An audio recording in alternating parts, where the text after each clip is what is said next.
Assalamualaikum warahmatullahi wabarakatuh. Selamat malam. Perkenalkan, nama saya Ismana Hasanah dari Universitas Wiraraja. Saya sedang melakukan wawancara dalam rangka tugas kuliah dengan topik akuntansi biaya. Yang dimana di sini tujuan wawancara ini adalah untuk mengetahui bagaimana penerapan akuntansi biaya dan pengelolaan sumber daya manusia di lembaga yang Bapak pimpin. Sebelumnya terima kasih atas kesediaan Bapak untuk meluangkan waktu wawancara pada malam hari ini. Langsung saja kepada pertanyaan yang pertama, kalau boleh tahu apa saja komponen biaya utama dalam menjalankan lembaga pendidikan yang Bapak kelola? Komponen utama untuk saat ini yayasan kami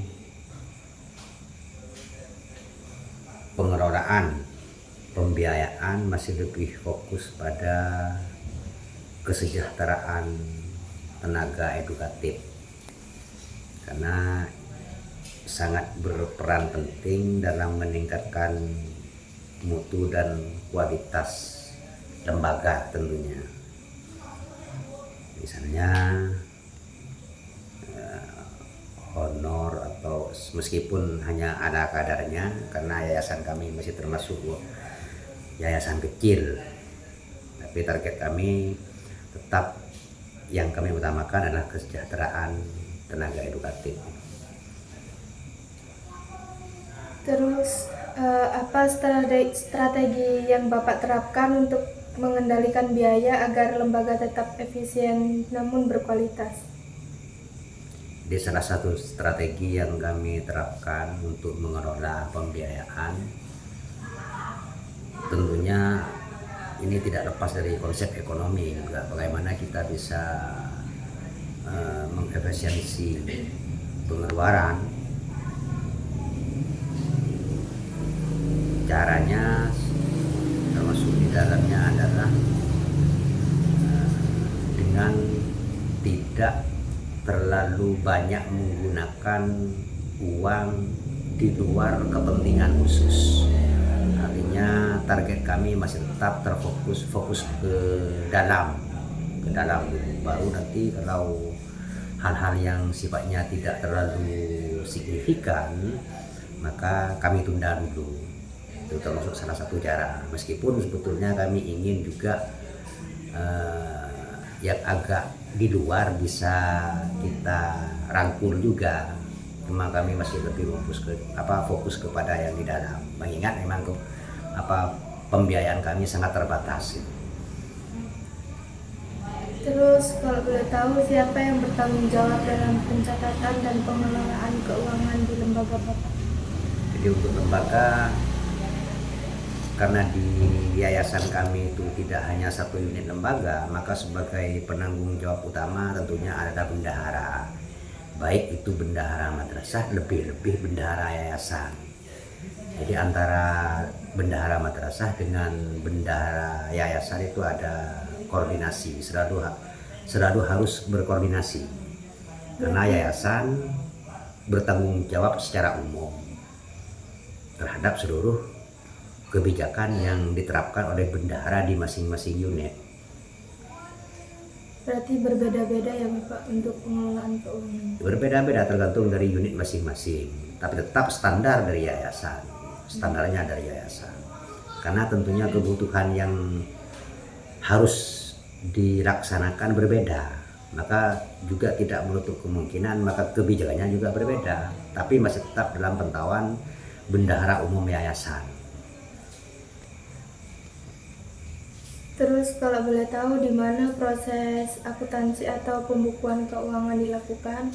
Apa menggunakan manual atau menggunakan aplikasi? Jadi untuk saat ini proses pembukuan masih kami laksanakan secara manual, mengingat pertama bendahara umum itu karena memang termasuk orangnya ya stok lama gitu kan, tentunya masih belum paham betul penggunaan aplikasi, sehingga kami masih lebih memilih metode secara manual. Jadi manual yang masih kami laksanakan untuk saat ini. Terus kapan Bapak melakukan evaluasi laporan keuangan? Nah, untuk laporan atau evaluasi dipastikan setiap tahun ada, minimal akhir tahun. Jadi tergantung kebutuhan. Kadang-kadang memang bisa triwulan gitu. Tapi dipastikan itu dalam 1 tahun ada evaluasi. Jadi sejauh mana penggunaan dana, apa sudah terserap semua atau bahkan min misalnya. Jadi kami harus tahu, harus bisa mencari solusi nantinya. Terus kalau boleh tahu penting atau tidak bagi lembaga pendidikan untuk menerapkan sistem akuntansi biaya secara teratur? Terus kalau penting, kalau boleh tahu mengapa alasannya? Ya jelas sangat penting. Kenapa penting? Biar kita melaksanakan sesuatu, apalagi kaitannya dengan masalah keuangan, bisa terukur gitu. Bisa terukur. Jadi pentingnya di sana. Jadi kalau nanti tidak ada tidak merasa penting, maka keluarnya juga akan amburadul nanti keluarnya. Jadi sangat penting sekali. Jadi bisa terukur sesuai dengan, pertama sesuai dengan kemampuan lembaga, kemudian yang kedua sesuai dengan kebutuhan lembaga, sehingga bisa terukur nantinya. Jadi itu pentingnya. Terus bagaimana cara lembaga mengatur alokasi dana antara kegiatan operasional dan pengembangan fasilitas pendidikan, Bapak? Jadi pengembangan pendidikan dan operasional termasuk dua kebutuhan yang tidak bisa dipisahkan sebetulnya, termasuk kesatuan yang integral. Jadi kami memfokuskan kepada mana yang lebih mendesak gitu. Sangat penting juga pengembangan pendidikan juga sangat penting. Kemudian operasional juga sangat penting. Jadi kedua-duanya sangat penting. Tapi kami masih, karena dengan keadaan kami yang sangat terbatas, kami masih lebih mencari di mana yang lebih mendesak. Sekiranya lebih mendesak, misalnya penambahan gedung, penambahan fasilitas, pasti itu yang kami utamakan. Jadi tergantung nanti lebih mendesak yang mana gitu.